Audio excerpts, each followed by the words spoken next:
आज हम कुछ ऐसे स्रोतों पर बात कर रहे हैं जो एक काफी चौंकाने वाला दावा करते हैं हाँ। कि अमेरिका का असली वैचारिक दुश्मन वो रूस या चीन नहीं बल्कि ईरान है। बिल्कुल। और ये स्रोत कहते हैं कि ये टकराव कोई नया नहीं है, मतलब 1979 की क्रांति से भी पहले का है। हाँ, 1953 से जुड़ा हुआ बताते हैं ये। हाँ, और इसमें अमेरिका के अंदरूनी गुट, जिसे ये डीप स्टेट कह रहे हैं, इसकी भूमिका की बात है। और ये सिर्फ ईरान की कहानी नहीं है, इसमें भारत के लिए भी कुछ सीखने जैसा है, ऐसा ये स्रोत मानते हैं। तो चलिए शुरू करते हैं। जरूर। तो देखिए 1950 के दशक में ईरान में ना सत्ता के लिए काफी खींचतान चल रही थी। 4 मुख्य खिलाड़ी थे मैदान में। एक तो सोवियत संघ के समर्थक कम्युनिस्ट, अच्छा। दूसरे कुछ कट्टरपंथी गुट थे शरिया वाले जैसे फिदायने इस्लाम, जिन्हें स्रोत आतंकी गुट भी कह रहे हैं। तीसरे थे शाह पहलवी, जो पश्चिम के करीबी थे, और उनके लोग। राइट। और चौथे थे प्रधानमंत्री मोहम्मद मुसद्दिक और उनका नेशनल फ्रंट, राष्ट्रवादी थे ये। और मुसद्दिक का मेन एजेंडा क्या था? उनका एक ही बड़ा मकसद था, ईरान का जो तेल है उस पर ईरान का पूरा कंट्रोल हो। हाँ, क्योंकि उस वक्त तो ब्रिटेन की एंग्लो ईरानियन ऑयल कंपनी का दबदबा था ना। बिल्कुल। और जब मुसद्दिक ने तेल का राष्ट्रीयकरण किया, मतलब नेशनलाइज किया, तब ब्रिटेन जाहिर है नाराज हो गया, बहुत ज्यादा। और यहीं पर, जैसा स्रोत बताते हैं, ब्रिटेन ने अमेरिका के साथ मिलकर एक चुनी हुई सरकार को गिराने का प्लान बनाया। यही बात थोड़ी अजीब लगती है ना, कि लोकतंत्र की बात करने वाले देश एक चुनी हुई सरकार गिरा रहे हैं सिर्फ अपने आर्थिक हितों के लिए। सही कहा। तो इसी के चलते CIA ने वो ऑपरेशन अजाक्स चलाया। ऑपरेशन अजाक्स? हाँ, स्रोतों के मुताबिक इसमें ईरान में दंगे भड़काना, गलत खबरें फैलाना, प्रोपेगेंडा करना और सेना के कुछ लोगों को खरीदना, ये सब शामिल था।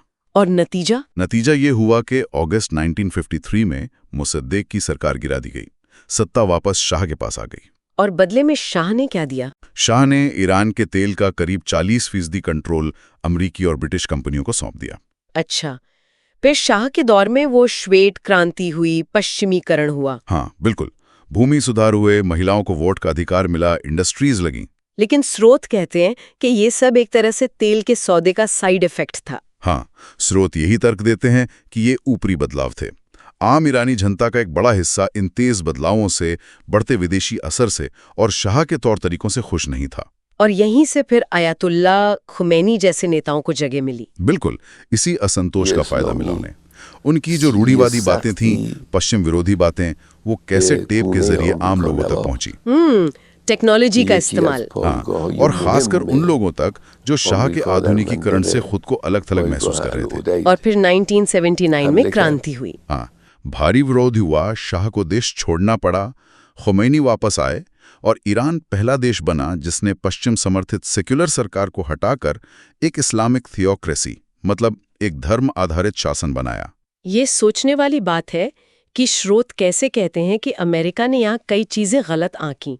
शाह की लोकप्रियता का गिरना, हाँ, और ईरान का समाज शायद उस पश्चिमी मॉडल के लिए तैयार नहीं था पूरी तरह से, और शायद इस्लाम की ताकत को भी कम आका, एक राजनीतिक शक्ति के तौर पर। बिल्कुल। और ये इतिहास इन स्रोतों के अनुसार आज के लिए भी महत्वपूर्ण है। कैसे? स्रोतों में ये अटकलें हैं कि अमेरिका शायद अब पाकिस्तान के आसिम मुनीर जैसे लोगों के जरिए, जिनका जिक्र है कि ट्रंप ने डिनर पे बुलाया था, अच्छा, उनके जरिए ईरान में फिर से प्रभाव बढ़ाने की कोशिश कर सकता है, खासकर परमाणु कार्यक्रम पर नजर रखने के लिए। इससे तो फिर पूरा मिडिल ईस्ट का समीकरण बदल सकता है। हाँ, और अगर पाकिस्तान को ईरानी तेल पर कोई कंट्रोल मिलता है, जैसा स्रोत अंदेशा जताते हैं, तो ये भारत के लिए चिंता की बात होगी। तो फिर भारत के लिए क्या सबक है इन सब में, स्रोतों के हिसाब से? स्रोत कुछ तरीके बताते हैं जो रिजीम चेंज या सत्ता बदलने के लिए इस्तेमाल होते हैं, जैसे आर्थिक पाबंदियां, हाँ, देश के अंदर विरोधियों को पैसा देना, प्रोपेगेंडा फैलाना, रिश्वत देना, अच्छा, देश को दुनिया में अलग थलग करना, और जरूरत पड़े तो मिलिट्री एक्शन भी। ये तो काफी कुछ है। हाँ, और स्रोत कहते हैं कि जैसा ईरान में हुआ वो कहीं भी हो सकता है जहां अंदरूनी फूट हो, अमेरिका हो या कोई और बड़ी ताकत, वो अपने हित देखती है, स्थायी दोस्ती नहीं होती। तो मतलब सबसे जरूरी है देश की अपनी अंदरूनी एकता। बिल्कुल, वही सबसे बड़ी सुरक्षा है बाहरी दखल से। और स्रोत चेतावनी देते हैं कि भारत में भी विभाजनकारी तत्व हैं, खालिस्तानी, नक्सली या दूसरे विद्रोही गुट जिनका जिक्र है, हाँ, जिनका बाहरी ताकतें फायदा पा सकती हैं अगर देश अंदर से कमजोर हो। और अंत में एक सवाल छोड़ जाते हैं सोचने के लिए, जो इन्हीं स्रोतों से ही निकलता है। क्या? कि अगर किसी देश की अपनी एकता, सामाजिक और राजनीतिक एकता कमजोर हो, तो क्या इतिहास हमें ये नहीं दिखाता कि बाहरी ताकतें उस कमजोरी का फायदा उठाकर अपने मकसद पूरे करने के लिए उस देश की किस्मत बदलने की कोशिश में किसी भी हद तक जा सकती हैं? ये वाकई सोचने वाली बात है। इस पर विचार करना जरूरी है।